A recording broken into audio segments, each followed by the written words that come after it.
hello, namaskar. This is Firstpost and you're watching Vantage with me, Palki Sharma.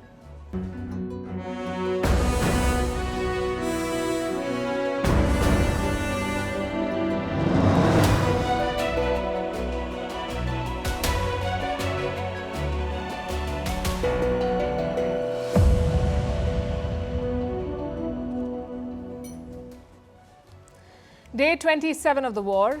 The US president is calling for a humanitarian pause. The Israeli army is striking harder and from all directions.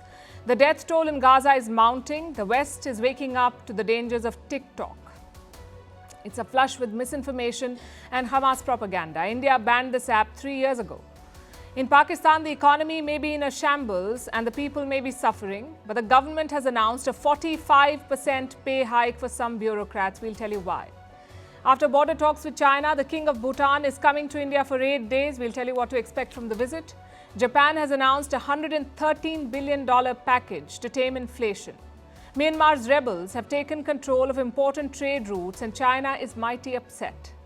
In the UK, former Prime Minister Boris Johnson asked if hair dryers could kill the Wuhan virus, not making this up.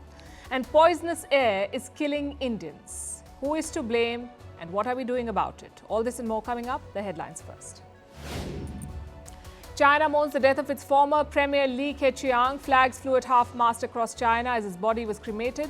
President Xi Jinping attended the ceremony along with other Politburo members. Pakistan starts deporting thousands of undocumented Afghans. Authorities are going from door to door rounding up refugees. Earlier, Islamabad had set a deadline of 1st November for them to leave the country. Vladimir Putin signs Russia's withdrawal from the treaty banning nuclear tests. The treaty signed in 1996 bans nuclear explosions anywhere in the world. Moscow says this move was necessary to establish parity with the United States. Storm CIARAN batters France and the United Kingdom. In France, 1.2 million people were left without power. Heavy rain and flooding is expected in 54 areas in the UK.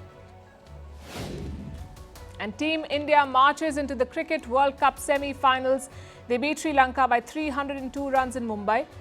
Batting first, India piled on 357 runs. Sri Lanka was never in the hunt, being bowled out for 55. It was the 4th lowest total in men's ODI World Cup.